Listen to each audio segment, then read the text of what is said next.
That's probably the biggest challenge we have, is not enough understanding in the youth sports world what approach to take.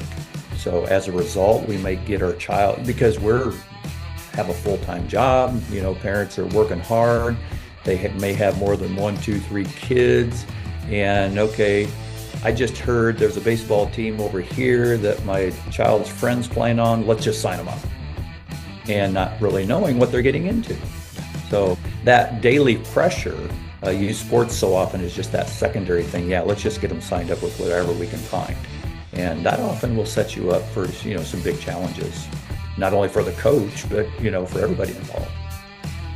Hello, everybody, and welcome to Clearing the Bases, the podcast where we step up to the plate and dive deep into the world of youth baseball. I'm your host, Jimmy Filangieri. On this show, we discuss all things related to the preparation and development of youth baseball players, coaches, and yes, even parents. So sit back, settle in, and get ready to hear from some of the greatest baseball minds out there. So it's for the parent who wants to have that high school, college, professional athlete in their household, and it's while making sure you're doing it the right way type of thing. And, I was fortunate enough, like I mentioned, when I was young to want to learn things from other people that have seen and experienced so many things. So you're right, it's a process that we really need to get better at. Because as parents, what's our purpose? It's to help our child be successful, right? And let's use youth sports in a good way to do that. And it doesn't necessarily mean going coast to coast, that's for sure. But if you can do it. To be able to reach the highest levels of this game, you got to work hard. You got to get in the cages. You got to do your strength and conditioning. You got to throw your bullpens. There's all of this physical stuff that you need to do, and you need to work hard at it. But don't forget that you also have to get better at the mental side of the game. And one of the ways you can do that is increase baseball IQ by downloading and using the 6-Tool app. For baseball coaches like you, every game brings measurable progress. However, game time isn't the time for trial and error learning. Instead, have a proactive approach. Use 6-Tool, the best baseball player development tool on the market. We provide a platform to level up your coaching strategy by helping you to quickly identify and address your players' knowledge of the game. By using our easy-to-implement interactive player quizzes, you can assess position-specific issues, overall baseball IQ, and much more. Win more games and develop better overall baseball players with effective off-the-field training. Visit us at 6-tool.com. 6-Tool. Get ahead in the game. Today, on Clearing the Bases, we're joined by someone who has dedicated his life to helping families and coaches navigate one of the most challenging environments in modern athletics, youth sports. And we all know how I feel about that. Gary Thrapp is the founder of Beyond the Baseline. This is a platform committed to improving the youth sports experience by promoting education, communication, and a child-centered approach to development. After decades of working with athletes, parents, and coaches, Gary has seen firsthand the pressures, pitfalls, and possibilities that define today's competitive landscape, and something that we talk about all the time. He brings those experiences together in his powerful new book, The Wild World of Youth Sports, which I haven't read yet, but I can't wait to read. An honest, eye-opening look at how we got here, what's gone wrong, and more importantly, what we can do to make sports better for kids. His work challenges us to rethink our roles as adults in youth athletics and to return the focus to where it belongs, the long-term well-being of young athletes. Welcome to the show, Gary. Great to be here, Jimmy. Appreciate you. Oh, I'm looking forward to this because, the wild world of youth sports, I've been calling it that for many, many years. I, as you know, you can see the good, the bad, and the ugly in any weekend watching your child play, whatever sport they're playing. So you got to be prepared for anything. So this was designed to help the young parent, young coach, have some strategies to succeed in that. That's a challenge. Oh, it definitely is. I mean, let's jump back a little bit. Let's put this all together. So tell us about how, everything happened with Beyond the Baseline, and then what led you to write the book, and your whole journey through this. Yeah, I'm really involved in youth sports myself with my own four kids. When my wife and I were married, started having kids, and I was interested in sports to begin with because I played several when I was younger. So there was that inspiration. And then, of course, knowing how important sports is to helping kids grow. So I took that approach as a young parent, thankfully, that I wanted to learn more. I didn't feel like I was an expert at anything. I literally, back then, I hit the books. I went to clinics. I watched games. And I observed what coaches were doing and how kids were responding and learned better approaches. Now, having said that, I don't know about you, Jimmy, but I probably made 3,000 mistakes in my first year of coaching, right? Oh God. But yeah, but if you take that learning approach, you have a good opportunity to improve over time. And that's a constant thing. Now I'm old and I still take that same approach. So, yeah. Okay, so Beyond the Baseline came before, obviously, the book. Is that correct?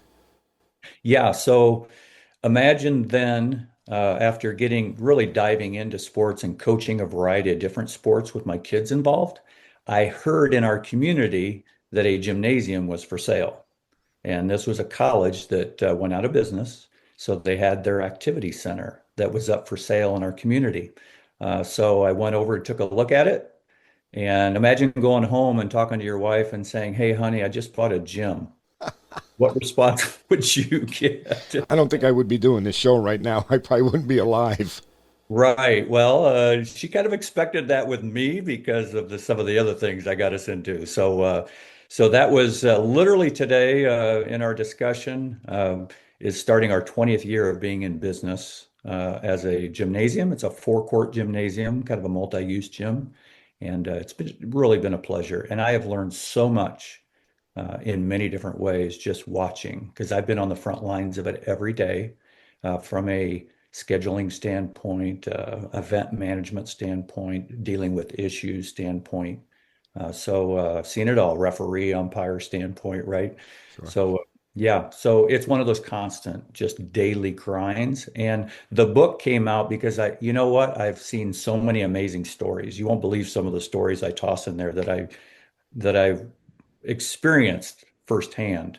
I tossed them in the book. So people that have read it have said, "Hey, man, I feel like you were talking to me." Yeah. Right.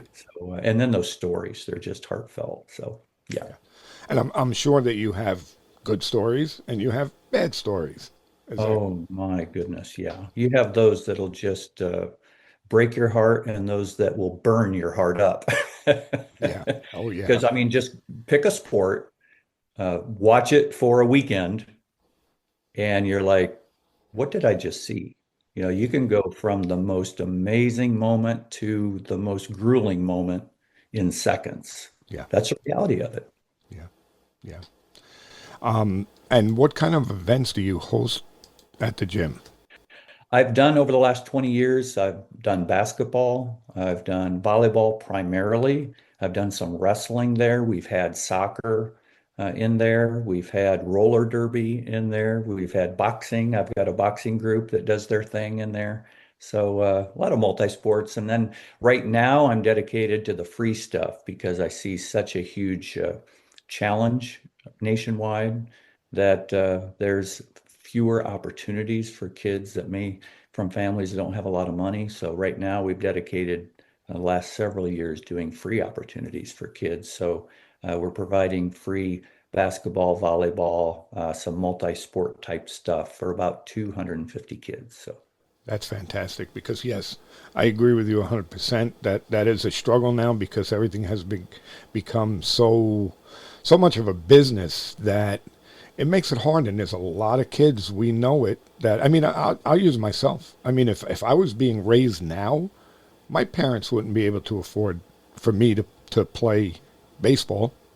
They just wouldn't. And they couldn't afford it. And we're leaving a lot of kids behind. We really are in every community. And I don't know if you were like me growing up, but when I wasn't involved in a sport, I found a lot of interesting bad things to do as a Exactly. young teenager, right? Sure. And from a decent family. So now if we don't address that issue in every community across the country and keep our all of our kids busy, not only to provide opportunities for them in a non-judgmental way, but also to, lower the violence that we have around the country as well, because we're real, we make mistakes, Yeah. and we know what it's like growing up. So our kids aren't any different in that respect. We got to do a better job of keeping everybody busy. Yeah. So this is a fantastic thing because, like I said, if the more you can get those kids involved in your clinics or whatever you're doing with them, keeps them off the streets, keeps them from getting into trouble. But Yeah, also, and I'm sure you have good coaches and good people that are leading them. It's teaching them a lot about life. that's the main thing. I mean, the one hook we have in any sport that counters school, which is so important, is that so often the kids, when they come in the gym, want to be there because they Yeah. want to play something, Yeah. right? Some of them don't want to go to school. That doesn't mean we're not going to make them go, but so that gives us a hook. And in my view, I mean, the gym's great, and I got you there. Here's what you're going to learn about life. That's what's most important to me and the coaches that we have is helping them progress and improve to be prepared for life better. Yeah, that's on top of our mind. And oh, by the way, we're playing a sport while you're here. Yeah. Yeah. Yeah, I mean that's interesting. And you had said something that kind of triggered something. So your coaches or your people that put on these clinics or help the kids with their sports, where do you get them from? How do you train them? Well, the cool thing is that having done this daily for 20 years, I've been able to identify the ones doing a good job. We have coaches in our gym that I've seen their approach. I've seen how they treat kids. I've seen how they treat officials. I see how they treat difficult times and how they help their kids get through it. So I'm like, hey, come with me. Let's go. Uh, and then, as you can imagine, I've seen ones that aren't good at that. And often they're as powerful as the ones that are good at it in a different way, certainly. And then that's a challenge in every community is how you bring people together still and try to head in a good direction. And that that challenge is there every single day you play. Sure. Yeah, I mean finding good coaches is very, very difficult. Yeah. So when you do find them, yeah, you got to grab them, you got to hold on to them because I would say my experience is that there's probably less guys like you described than there are on the other side of that fence. Yeah. The difficult challenges when it comes to teaching kids is that we as adults so often rely on what we've seen on TV a little bit. We take basketball for example. There are so many experts in basketball because they've watched the NBA their entire life. But going from that and teaching a third, fourth grader good fundamentals to help them become a better player, more skilled, that's a whole different world. But yet, so often, like in any sport, what I see is the lectures, the preaching about what I just saw LeBron James do, you need to do. Well, that's not how it works. So, I part of what I try to help coaches understand is that the less you talk, often the better your child gets, not only as a parent but a coach. So it's amazing that and so many different sports are different. Now, I'll take a volleyball.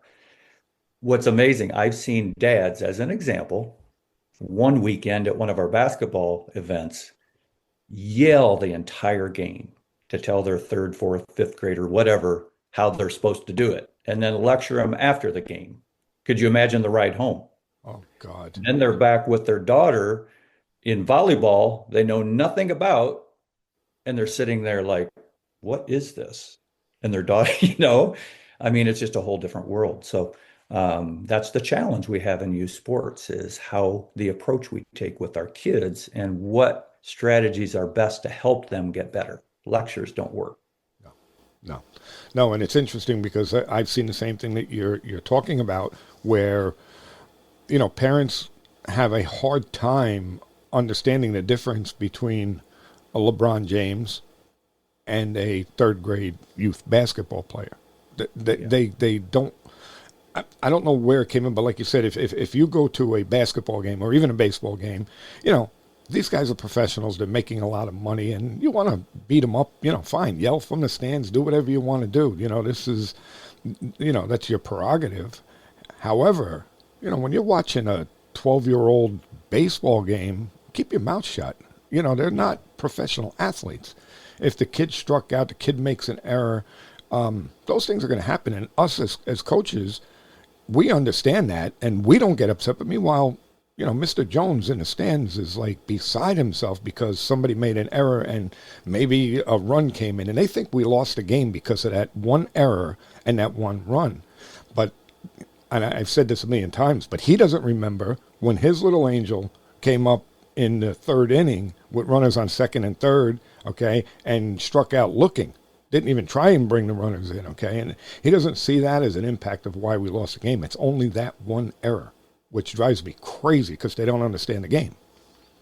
You've just hit home, and you got me worked up now. Now you got me fired up because you brought in so many different elements in that. What I see in our events that we run is so often in situations where a parent will get out of hand when I go up to address it. It wasn't necessarily so much what just happened in that moment. It was what they're experiencing outside the gym or outside the field. Yeah. And their frustrations that they're experiencing at work, maybe at home, play out while they're watching their 12-year-old play baseball. And, when you dig into stuff like that, man, you find out that it's not always about what just happened. It's a lot more deeper than that. So I'm one of those that tries to help in a variety of different ways. Now, at the same time, another thing you just hit me with was that when you're spending so much money in elite athletics, there's a lot of pressure there. And you want results, right? So Sure. we're showing up at this game, dude, and you better get a hit or something isn't right. And the sad reality of it is so often we decide whether our money is getting spent wisely or not based on whether we just won or not. The win or the loss, which is really not the approach to take. Yeah. So you can have the best coach ever that isn't worried about winning every single game, be helping your child the best, but you don't think so because they lost. Yeah. And I mean, there's just so many elements in youth sports to learn from and to get better at. But I also think in, what you just explained, I believe it's incumbent upon the coach to actually explain that to the parents. Sit the parents down, explain to them, hey, and I do it all the time. I do it all the time.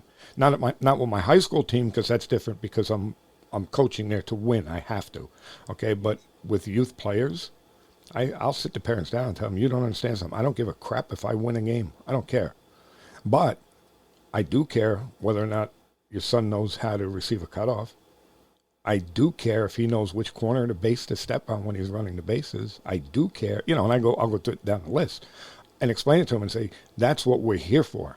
We're here for that development to teach them. I'm a teacher. Instead of teaching algebra, I teach baseball. That's what we're here for. Whether we win a game or not, I really don't care. I'll take the game. I'll see what we did right, what we did wrong. Now I know what to hammer home in practice. Very simple.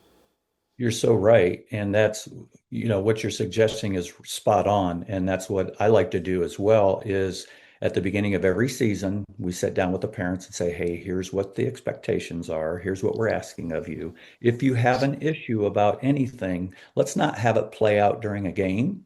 Let's talk to us. Talk to me. Okay. Wait till after the game because we're not going to fix it on the spot. And we need to keep things calm for the betterment of our kids because never forget our kids are watching us adults and how we respond to frustrations, how we respond to successes, that's why we're there to try to teach our kids that element of life. That early season, beginning of the season, before any practice, any game, discussion with parents is so vital. Yeah. And then understanding you're setting the table as a young coach to uh, deal with issues as the season goes on, but you got to lay that framework. Yeah. Yeah. And again, communication, you hit the nail on the head. Communication is a key part of becoming a coach or being a coach. You have to communicate. Otherwise, people don't know what's going on. People don't know what the coach is thinking. And that also creates problems where they don't know. Whereas if you sit them down and you say, okay, whatever, what we just explained about winning games, not winning games, now they know what to expect. You've told them. You know what I'm saying? Rather than leaving them in the dark and them sitting there and complaining that, geez, what kind of coach is this guy? He can't win a baseball game. You know, it has nothing to do with it. Yeah, you could be, like I say, you could be the best coach ever and not win a lot of games. And so we need to do a better job as adults helping. And that's why I wrote Wild World of Youth Sports, is try to help parents understand what good coaching is and what maybe not so good coaching is. And it has nothing to do with wins and losses. It has to do with what your child is experiencing and the improvement that they are showing over time in a variety of different ways. So please don't judge a coach, a team, your players based on whether they won the last game. You are setting yourself up for failure. Right.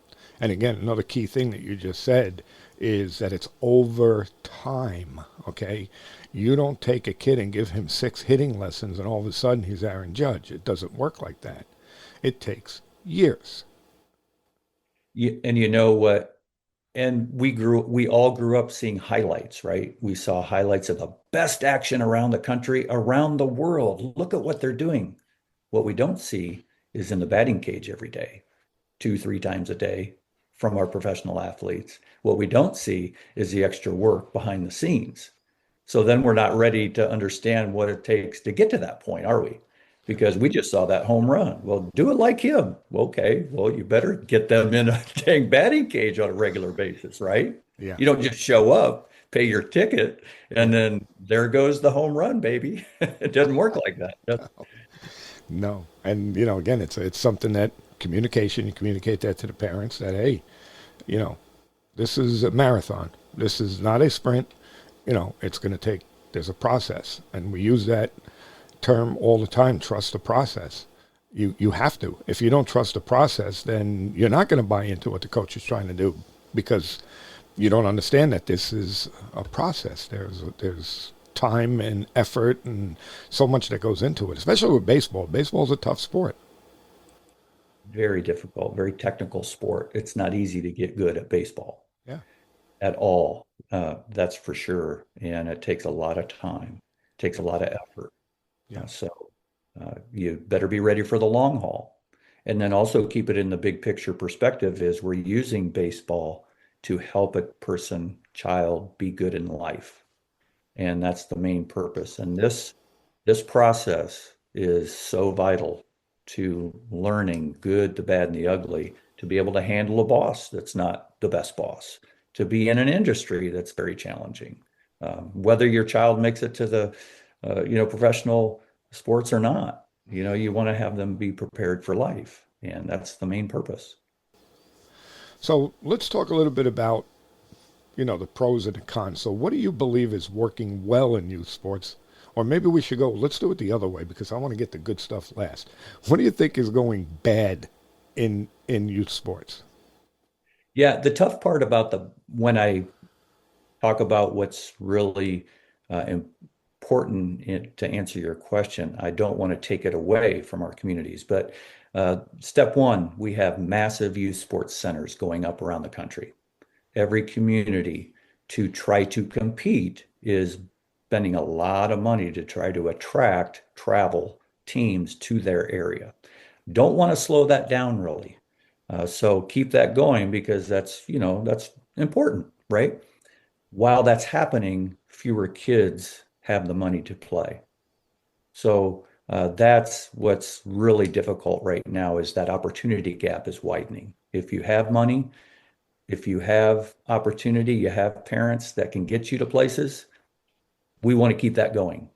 But what about the kids who don't? And that's where I've been focusing so much of my attention. Now, my wife went coast to coast with our kids. I mean, we were Florida, East Coast, West Coast, Portland, Oregon, taking our kids as they were growing up anywhere we could to try to give them opportunity. A huge learning experience for us. Um, but meanwhile, we have kids in every community that don't have that opportunity. So that's where I've been focusing my attention. So on the bad side, the opportunity gap is really widening that we need to address in every community. So that's interesting. Talk to me a little bit about your travels and everything that you went through with your kids. What were your takeaways from that? Now that it's over for you now, right? That's done. Yeah. Yeah. Yeah. I loved it. My wife loved it. We were a tight family. We loved taking our kids, but we did it not knowing whether we were doing the right thing each time. We also did it not knowing whether our child was really that interested in a sport. So often children will do whatever a parent tells them to do, right? Or if they know a parent was really good at baseball in high school, then they feel that pressure to be good in baseball. And maybe that's not necessarily what they want to play. Pick a sport, right? So, but we use that just to be together as a family and just experience different things. What I will say primarily is we didn't need to do all that traveling. We didn't need to do all of that to help our child do better. You know what? Out of my four kids, how two of them became college athletes? It wasn't by doing all the traveling, it was by what they did at home on a regular basis. And that helped them be successful. So we don't necessarily want to take away that opportunity to go wherever a family can. Definitely don't want to do that, but never forget what's most important. It's what they're doing on a regular basis. And my four kids are really successful in life now, primarily because they learned how to work every day and they worked on good fundamentals. And that's what we're lacking big time. So on the bad side, we don't have enough people focusing on that daily grind with their child. And they're focused on the games. You know what amazes me is that most people look at it the same way you just explained it. Okay. We didn't have to do all of this travel. We didn't have to go all over the country. We didn't have to go to the biggest tournaments and venues. We didn't have to do that. What I don't understand is how that's not trickling down. You know what I'm saying? Because you're not the only one that has said that. And, guys like me, I already know that's unnecessary. Number one, first of all, with high school athletes, your grades are number one. Okay, so if you're traveling around the country, you're going to venue, but you got a 2.5 GPA, you're wasting your time. Okay, get good grades, look at the schools that will accept you with those grades, and then go to their camps. Because now the coach is going to see you. Whereas if you travel all over the country, you're spending a lot of money, you're wasting a lot. I don't want to say wasting because it's not a waste, but you're spending a lot of money, you're spending a lot of time, and you don't know if you're going to get seen or you're not. Right. So I just wish that more people would understand what you just said. Yeah, and that's really again where my book came from is to try to help you it's got 150 strategies on how you can utilize youth sports to be successful, not only playing the sport, but also what the purpose of the sports are for. So it's for the parent who wants to have that high school, college, professional athlete in their household, and it's while making sure you're doing it the right way type of thing. And I was fortunate enough, like I mentioned, when I was young to want to learn things from other people that have seen and experienced so many things. So you're right. It's a process that really need to get better at. Because as parents, what's our purpose? It's to help our child be successful, right? Sure. And let's use youth sports in a good way to do that. And it doesn't necessarily mean going coast to coast, that's for sure. But if you can, do it. But be good at what's most important. So that's the approach we had with our kids was, okay, number one, good grades. We're not going anywhere this weekend unless you got a good grade. I don't care how good you are, dude. So we got to have our priorities in step, right? And then number two, yeah, I like that you scored 20 points, but get a job, right? I don't care if you're 12 years old. Yeah, great game, get a job. That was my approach with my kids, right? Yeah, Because I didn't know if any of them would be college athletes or make any money playing a sport. yeah, Didn't matter to me. right. I was trying to help set them up so they had the opportunity to do so. But at the same time, chances are they won't because the percentages suggest they won't. So I better have them prepared for something else, right? Let's figure out plan B, right? Yeah. So, all right. So we went through, some of the bad stuff, right? So let's go with what's the good stuff. The good stuff is we could sit and chat with anybody in this country and say, hey, tell us your experience as a child playing a sport. What worked for you and what didn't? Everybody's got an answer. They can remember the worst things that happened when they grew up that maybe a coach did or what they experienced, and they can remember the best. They don't necessarily remember the details of winning a game, losing a game, or what have you, but they can pull out those moments where it impacted them in a positive way and where maybe it helped them or, they took a step back. So the huge positive is that youth sports is a beautiful way to take a child that has the instinct of wanting to play and help them be successful at anything. We just, one particular young man was really struggling as a fifth and sixth grader. We could talk for hours just about him. His older brother was in and out of jail. His mom asked us to help him. He's now, because we got him involved in our program starting in fifth grade, he's now scoring about 10, 12 points a game in college Great. because we helped him through that process and we didn't pull him away from his family. We built a loving relationship with his family and helped him. So those are things that just fill your heart up and you're doing God's work, you're doing purposeful work, and that's what I love. So youth sports is such an awesome way to build relationships with people, to utilize kids' desire to get better and help them do that in a loving and caring way. That's what I love to do. Yeah. And I mean, I agree with you 100%. Talk about it all the time on this show. It's all about the relationships. Everything that we do as coaches, and people involved in youth sports, it's all about the relationships. If you're not building those relationships, then I'd like to say that you're in it for the wrong reasons. But I know, that's my whole being as a coach. I want to develop relationships with my players, with other coaches, with parents, with everybody, because again, the ultimate goal is helping that kid. That's what we're all trying to do. So let's work together. Is there anything more fun, more purposeful as a coach when someone that you coached for years comes back and says hi and says thank you? And then you see them navigating life in a very positive, purposeful way. Yeah. Or when a young person that you help wants to be a coach because you did a good job. Yeah. Yeah. That just fills your heart.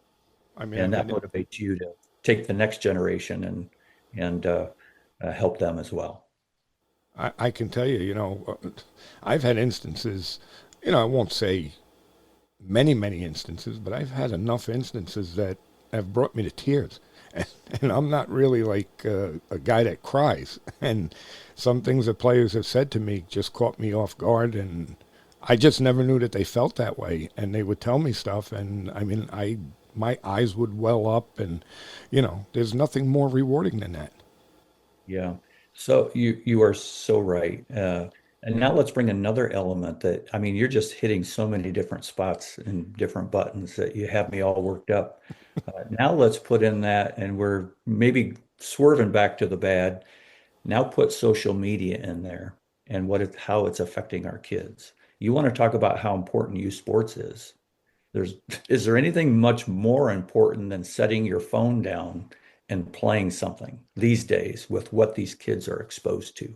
I cannot imagine growing up in a time like today with all the negative things that they can see and watch on social media or just turn on the news for 5 minutes, right? Sure. That just motivates me. It encourages me to do a better job as a parent, as an adult, to try to set that thing down and say, hey, here's hopefully the reality of life. Let's use these sports to escape that, for heaven's sakes. because it's very clear nationwide that with our mental health issues that kids are experiencing because partly because of social media, maybe because of a lack of parenting, is there youth sports is such a great way to escape that and to help kids head in a positive, healthy direction. We have to do a better job. We have to be committed to getting more kids involved in that. Otherwise, we can go down a very slippery slope even more. That's real. Yeah, yeah. I mean, I agree with you 100%. And that's, again, another, we'll say, crusade of mine is I believe that we need to bring back recreational sports. Yep. Forget about all this travel stuff, within the community, build the community, you know, get the kids where it doesn't cost anything to, well, I mean, you shouldn't say it doesn't cost anything. What does it cost? $100, $150 to play in your local league? It doesn't cost thousands upon thousands of dollars. And that's something that if we can bring that back and make people understand that it doesn't matter if the kid's going to be the next Derek Jeter, he just wants to have fun and play and have a place to go and maybe avoid, all of that time on his phone. Maybe it's a couple hours where he gets away from it and he does, some outdoor activity. It's so important, and it's been destroyed. It really has, and that's where I'm sitting with a four-court gymnasium, sitting there thinking, how can make the most impactful, uh, how can I be the most impactful in our community? And that's why we're providing free. Yeah. It doesn't cost anything to sign up, doesn't cost anything to play. Now, when we go somewhere to play, they got to pay to get in, but doesn't cost anything to sign up and register. Now, that brings a whole nother level of challenge because if you didn't have to pay to play, then it's easy to quit, right? That's true too. But you can't. We're very non-judgmental, and we just do what we do.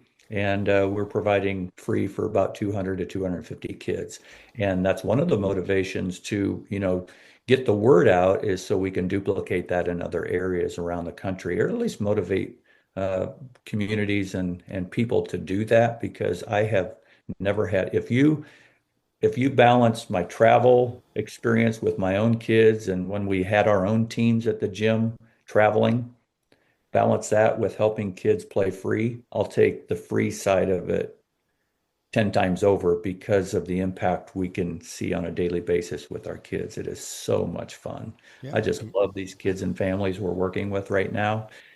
When you have a mom that comes into your gym and she says, I was struggling paying for our groceries, but because I didn't have to pay for my child to play, now I can afford groceries. Now you're going to get me crying. Yeah. Yeah. I mean, that is talk about filling your heart. I mean, and that's more impactful to me than watching a kid hit a home run, is having a mom, express that to you. So I love it. I just love every aspect of youth sports in that regard. So we just got to do a better job of providing for everybody. I agree with you 100%. So let's move on to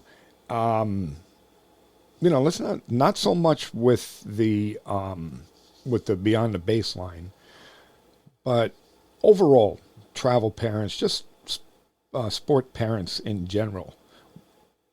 Where do you think it goes wrong for most? Because they all struggle to get it right, and to me, it doesn't seem like it's a really hard. It's really hard to understand. Probably the biggest challenge they have is not being sure what direction to go. Not being, it's like when I was in the construction business, some of the most difficult people to work with were those who knew nothing about construction. I could do the absolute best job possible installing a door or installing windows, and they would question you as though, it was terrible. And so the ones who had a little bit more of a background and understanding of construction were easy to work with. So that's probably the biggest challenge we have is not enough understanding in the youth sports world what approach to take. So as a result, we may get our child because we're have a full-time job. Parents are working hard. They may have more than one, two, three kids. And okay, I just heard there's a baseball team over here that my child's friend's playing on. Let's just sign them up. and not really knowing what they're getting into. Yeah. So that daily pressure, you use sports so often is just that secondary thing. Yeah, let's just get them signed up with whatever we can find. And that often will set you up for, some big challenges, not only for the coach, but, for everybody involved. Yeah. I mean, I've always been a proponent that before you sign up with any, whatever it be, travel, team, whatever, okay, your number one priority as a parent is to go and watch the coach at practices, see how he treats his players. There is a, it's buyer beware. You're not going to go and buy a car without seeing it. Okay, you're not just going to say, like you said, just sign me up for it. You're going to go look at it. Do I like it? Don't I like it?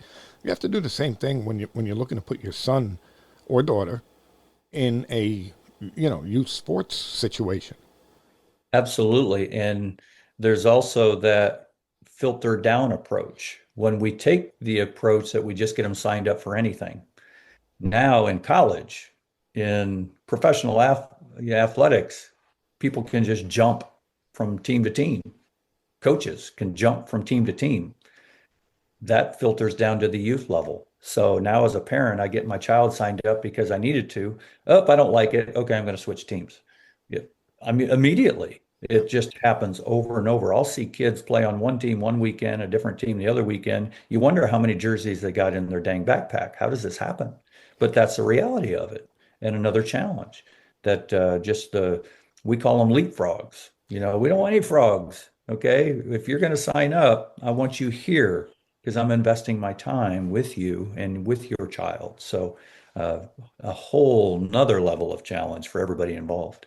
Yeah, yeah. I mean, there's no doubt about it. But one of the things I like to talk about is developmental support versus performance pressure, and this is what kids deal with on a regular basis. So let's talk a little bit about that. I mean, what are your feelings about that? When it comes to development, what I learned as a parent and a coach that I could get better at was listening and watching and asking questions. Uh, I learned that the more I asked my child questions, regardless of what sport they were, regardless of whether they were a girl or a boy, and give them time to respond, then I could take the feedback I got from them and help them get better. Uh, I'll give you a perfect example. My son was getting lectured by one of his baseball coaches, game after game after game. And I like to leave the coaches alone as a parent. I always left them alone, do your thing. I didn't get in the middle of that. And I noticed after every game that there was like 10, 15-minute speeches. And I'm like, my gosh, my kid's 10 years old. What is happening? I asked him one time after one of those lectures, what did your coach say? He said, the coach said I sucked. Oh, geez. So after 10 minutes of talking, he got one word out of it. Now, that's an important statement. After 10 minutes of discussion, my child got one word of it. So was that worthwhile discussion? So as a coach, as a parent, I ask kids questions all the time. Did you get that? What did you see? I see it, after mistakes. We need our kids to understand it's okay to make mistakes from the beginning. Before every practice I do, Yeah. I remind kids it's okay to mess up. If you're trying hard, you're going to mess up. Name a professional athlete that doesn't mess up. Yeah. Anybody. Yeah. And so those are just core things we have to do to help them develop. So as I became a better listener, I became a better coach. Yeah. I mean, I think it's very, very important for people to understand that. I'll put it to you this way. When I speak to my teams after a game, I talk to them more when we win than when we lose. Okay, because I look at it, if we lost and there was, I don't know, let's say there was a half a dozen things that they did wrong, just as long as they weren't mental stuff like missing signs and stuff like that, which I still won't beat them up for after the game. We'll talk about that in practice. But if they made mistakes during the game that were physical errors, well, that's my fault. How can I beat them up? That's my fault. I didn't train you good enough so that didn't happen. And I'll tell them that right out. Hey, guys, we got some work to do. Don't worry about it. We'll pick it up. When we win, I'm accentuating everything that they did well. I want to build them up. Guys, you did a great job. You did this, you did that. And I just wish more coaches would understand that when things are not going good, you can't take your frustrations out on those kids. You can't do it. Absolutely not. And let me bring an element of volleyball that I've learned from good coaches in volleyball and why that sport is growing so much and so fast.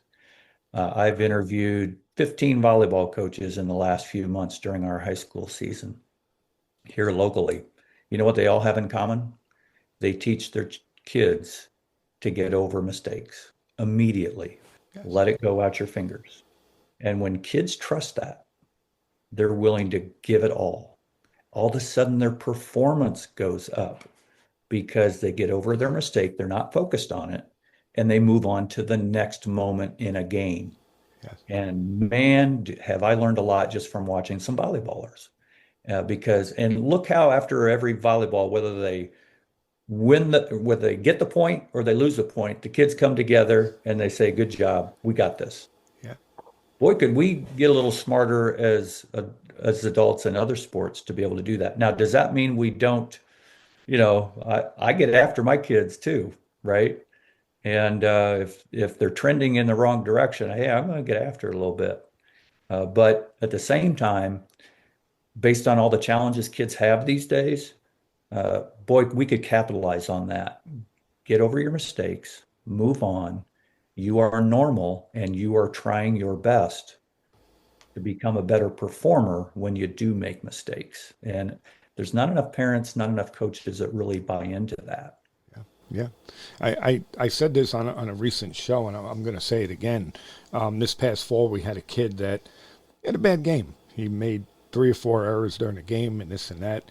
And afterwards, the mom came over to me and she said, "Geez, I don't know what's wrong with him, this and that." And she's going, and I looked at her, I said, "Hey, Mom," I said, "I know what's wrong with him." So she said, "What?" I said, "He's 12. I said, "He's 12. So she goes, "What do you mean?" She goes, "You're not upset that he made all?" I said, "Of course not." I said, we'll work with him so that doesn't happen because I know he feels bad about it. I said, "But me?" I said, "No way, he's 12. That's the problem." Absolutely. And that's where, us as coaches need to do a better job of being positive vocally during games, during practices, because our parents are watching. If we're constantly degrading our kids and lecturing them kind of on a negative way, whether we feel like we're being impactful or trying to fix things or not, parents are going to duplicate what we do as coaches so often. If we're 90% positive with our kids, then all of a sudden they may tend to be better at it as well. And overall, that helps our kids say, "Hey, everybody in my circle right now is bought in to me being okay with mistakes, then they're going to try to perform better." I just think these days, with all the negativity that our kids are exposed with, this is one thing we got to get better at as coaches, especially when we're surrounded by parents watching practices, games at the youth level, that we do a better job in a positive way. You know what I notice with inexperienced coaches so often is that they tend to overanalyze things during games as a defense mechanism to show their parents they know what's right and what's wrong. Yes. You know, and so they want to point those things out so the parents think they are a good coach, when in reality, it may not be the case. Yeah. So then me as a very positive coach, that doesn't mean I'm not kicking some, what, to help them get better. But me as a more positive coach, then I'm kind of looked at, well, he doesn't have a clue what he's doing. He's way too positive. Yeah. Why isn't he nitpicking at everything? Yeah. Uh, Yeah. so it's a tough challenge. There's no doubt about it. I'll agree with you, till the end of the earth that it's tough. Okay. Yeah. But to your point, yeah, you beat them up. Of course you do. You do that in practice. Yeah, You don't do that. absolutely. You don't do that during a game. And another huge element to this, Jimmy, is the difference between on the coaching ranks. You could take the best college coach in the nation. They wouldn't have a clue how to coach a third, fourth, fifth grader. You could take a third, fourth, fifth grader coach. They wouldn't have a clue how to coach at the high school level. I mean, it just adjusts. My coaching adjusts based on the age group that I'm with, right? And So often, again, it goes back to coaches, young coaches slash parents only seeing stuff on TV or stuff on social media about high school, college coaches and how good they are. Well, I need to be just like that person. Okay, here's my third grader. Let's go. Yeah, It doesn't work like it that. doesn't work like that. A No whole way. different world. No, it's like what we talked about earlier. It's it's a process. Trust the process. It's a process for coaches too. Okay, Absolutely. when I was coaching rec baseball, youth baseball, I didn't know what I know now, but yet now I do go back. I just started it this September because I feel there's a need for it, and I'm coaching 11, 12, 13-year-old kids, and it's different.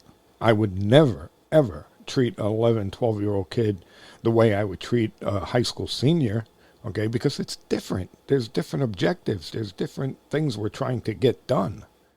And something, I'm going to go back to something you said before because I think this is very interesting. And I think people need to hear this about when you're coaching, okay, a game, and people say that, they would like to see more out of you, as you're coaching a game. And I've had people say this to me before, that they believe if you're not vocal and yelling out to the players in this during the game, that you're not a good coach. You're not coaching them. And nothing could be further from the truth. Okay? I don't believe you should coach them at all during a game. Minor stuff, cue here, cue there, remember this, that type of stuff. I keep a pad in my back pocket. Something goes wrong, I pull the pad out, and I'm coaching. That's what coaching is. I'm coaching by noticing, what we need to work on in practice that didn't go well. I'm not going to coach you during a game. That's ridiculous. You know what? That's another huge element of this. You don't want to give your kids a flow chart before every game. You don't want to give them, a list of 12 things they need to do for this game. Keep it simple. Okay, if you're doing a good job in practice, this will be really easy for you. Keep it simple because you want them to use their eyes and ears while they're watching. You want them to make decisions based on what they see, what they hear, not based on during a contest, not based on what you told them to do. That's what you're developing is someone who can make better decisions. And for a young person, regardless of the age, to make better decisions, they need to have their mind clear. Okay. The difference between practicing and competing in a game, there's a huge difference. In practices, we're going to get after it. I might say a few more words and I might, lecture a little bit. In games, I'm sitting back and just watching my work. As a coach, I want to watch how my work is going. One of the best ways I find how good of a coach I am, I don't show up in a game. And this is something I did every season, regardless of the sport. I would tell the kids, sometime during this season, I'm not going to be there. I'll just be over in the sidelines. You're going to coach yourselves. Now, I freaked out some parents, believe me, but I've warned them. But I literally will have them playing in the contest and I won't be there because I want to see the leaders. I want to put kids in different positions and see how I'm doing as a coach. And it's been some of the funnest, most impactful things for kids that I've done. And I even had on the basketball side, I was playing, it was a fifth grade group, and I coached them, I told them before the game, here's what I'm going to do. I warned you about this. You guys know it's okay to make mistakes, work together as a team. You have 4 timeouts, use them when you want, work together. I'll be over here. Afterwards, a college coach came up to me and said, that is the most incredible thing I've ever seen. I have never seen that before. And so, it's a difference between practicing and developing and letting them play, and huge difference. So I keep my mouth shut more during games. Yeah, you have to, and I got to tell you something. I'm right up there, with what that coach said to you. I think that's brilliant. I've never done it, never heard it. Yeah. You can bet that I'm going to do that because I think that is a great, great tool to use with your team. I'm telling you, and it has been when I look back, and I'll still have kids come back and say that was amazing, and I can't believe you did that. But on the bad side, I've had a parent pull their kid off a team because I didn't coach them, literally for that game. No way. Serious. And then they left the program. That's how crazy this stuff is.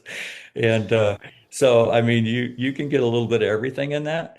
But then another element of what we're talking about is rather during contests, what I try to stress to young coaches during contests, rather than help, rather than explain to a child the mistake they made, you ask them, what did you see? So I'll take a child out of a game or maybe between innings or whatever and say, hey, you know what just happened, right? Yeah, what did you see? How do you feel about that? And let them talk. Yeah. And then you come to an understanding. Oh, so do you think we should work on that a little bit more in practice? Yeah, let's do. There's your fix. There You you go. know. Yeah. Yeah, absolutely. I mean, I'm just amazed though what you said about that one parent that just left. Did the parent didn't come over to you and say, what was that about? Let you explain yourself. He just said, I'm out of here. I'm out of here. And literally in this particular situation, pulled their child off a team and went over to another team, and the coach let them play. I am not kidding you. Oh my God. That's how crazy this stuff can be. They pulled them off the court and took them over there, and a coach knew the parent, and yeah, you can play. So I had to literally, because I'm the tournament director also, I had to, and became a very hated person in that situation because you can't play on two teams in a tournament. Yeah. So I had to pull the team out of the tournament. Yeah. Well, I mean, the coach So really didn't use his best judgment because the first thing that came to mind when you said he took that kid in and the other coach put him right in the game. Well, who did he take out of the game to put that kid in that wasn't on the team? That's what I want to know. well, there's a heck of a good question. So how about being a parent in the stand saying, okay, what just happened? Yeah. I explain to coaches all the time, what are you telling? Or how about a coach that all of a sudden, has had this 12 players on his program and all of a sudden goes to a game and somebody nobody's ever seen shows up and they get to play. That happens all the time. Never understood that. I say to coaches, what are you doing? Well, I'm trying to give a kid an opportunity. Yeah, but these fans, these parents, these kids have been working with you all season long. What are you doing? Just don't get it. It just don't, we're not strong enough to say no so often.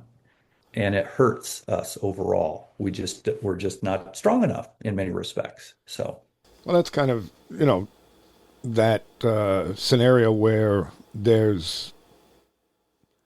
are coaches, travel ball coaches, that basically recruit kids, okay? And they believe that they're great coaches because they have some naturally talented kids on their team and they can win baseball games because they're, more naturally talented than their opposition.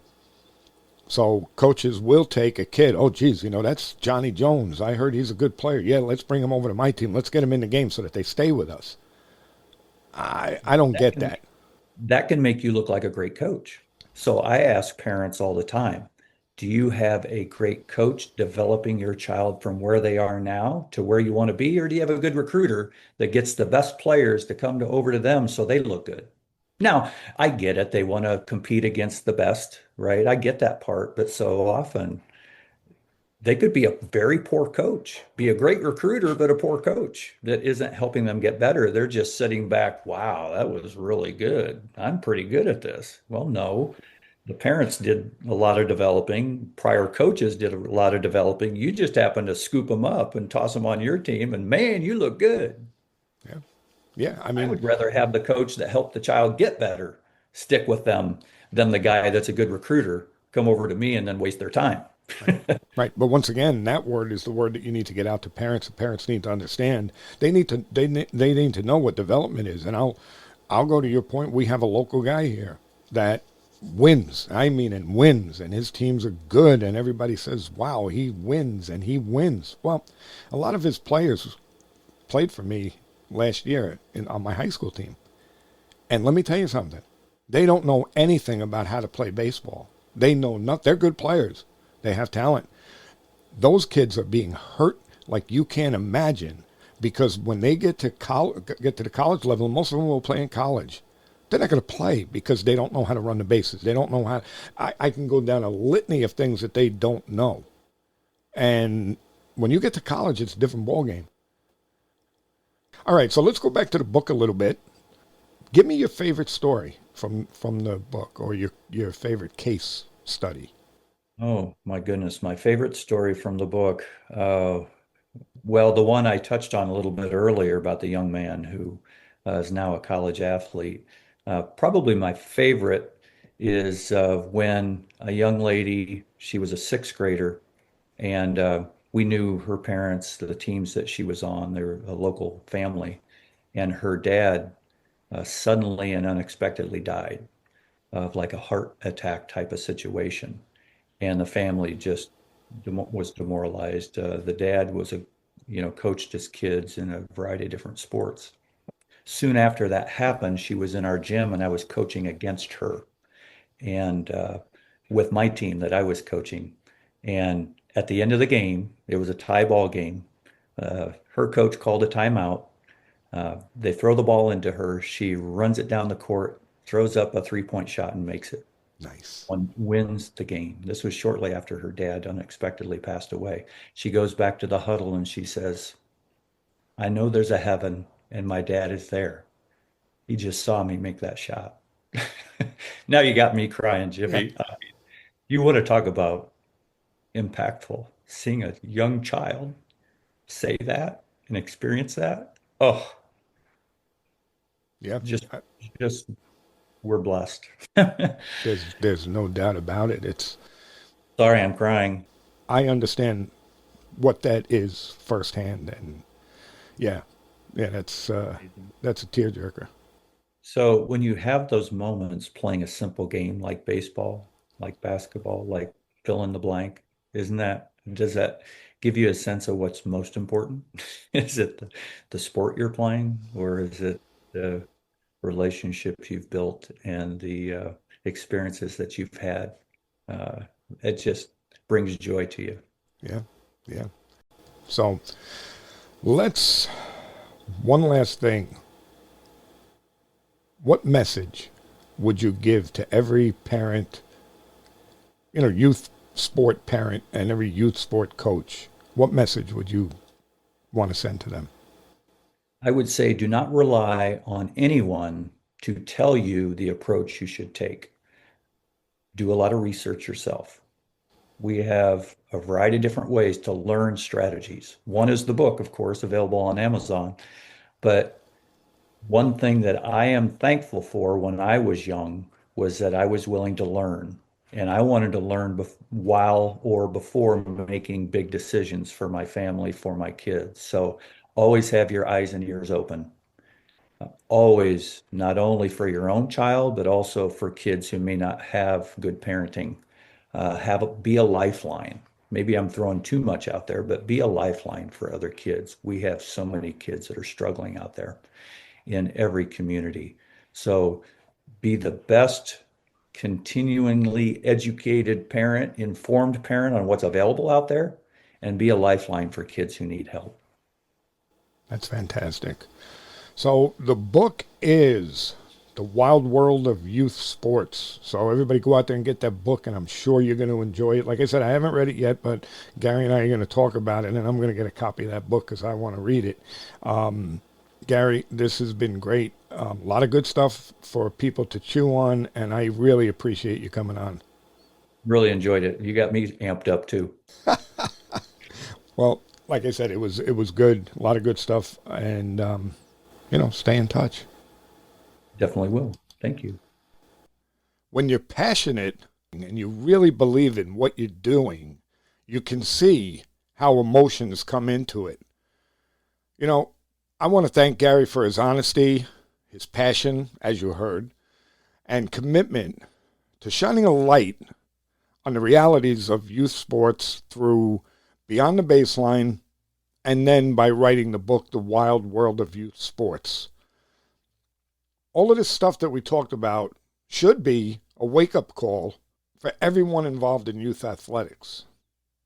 All of this stuff that we go through, all of these issues that we deal with in youth sports, they didn't happen overnight, and they won't be fixed overnight. But change starts with awareness and action. Okay, and what Gary is doing is really amazing. Giving opportunities to kids and coaching them up the right way. It's a pleasure to hear somebody like him talk about how he's going about creating let's call it a safe space for youth sports in his area. One of the things I want coaches and parents to take a hard look in the mirror and ask, am I helping this kid grow? Or are we just trying to win today? It's so much more than just winning a game. Because let's face it, in the end, nobody's going to remember, what game they won, what game they lost. They're not going to remember that. But they will remember how the coach made them feel. And that's really, really important. Kids don't quit sports because it's hard. They quit because it stops being fun. We have to make it fun. And I think that, a lot of the stuff that we spoke about with Gary was based on how do we make it fun. We also got into a little bit about, that our responsibility as coaches goes beyond developing better players. It's about developing better people. So, I want to call on everybody to, be leaders in your community. Change the conversation, set the standards, and model the behavior that everybody wants to see. A lot of the problems that we have is because coaches and parents model bad behavior, and you can see it's like a snowball rolling downhill, how it just keeps building. Well, maybe it's time to turn that around. Maybe it's time to start modeling good behavior, and maybe that'll catch on. So go out, get Gary's book, The Wild World of Youth Sports. I'm sure that you won't be disappointed. One other thing that I want to leave you with is I want everybody to remember, if we truly care about the future of the game, it starts by doing right by the kids today. So, if you enjoyed today's show, don't forget to hit that subscribe button. Visit the website at thectbshow.net. Listen to your favorite episodes and please leave us a review. You can also reach out to the show on social media, X, Facebook, Instagram, YouTube, and get this, the old man has finally got us on TikTok. Keeps me young. And if you have any questions or topics you'd like me to cover, please drop us an email at clearingthebases@gmail.com. Your feedback helps us bring you the best content and reach more people in the baseball community just like you. And also, let me know if you'd like to be a guest. Until then, coaches and players, keep practicing, stay positive, and remember, people don't care how much you know until they know how much you care. Thanks, everyone, and I'll see you on the next one.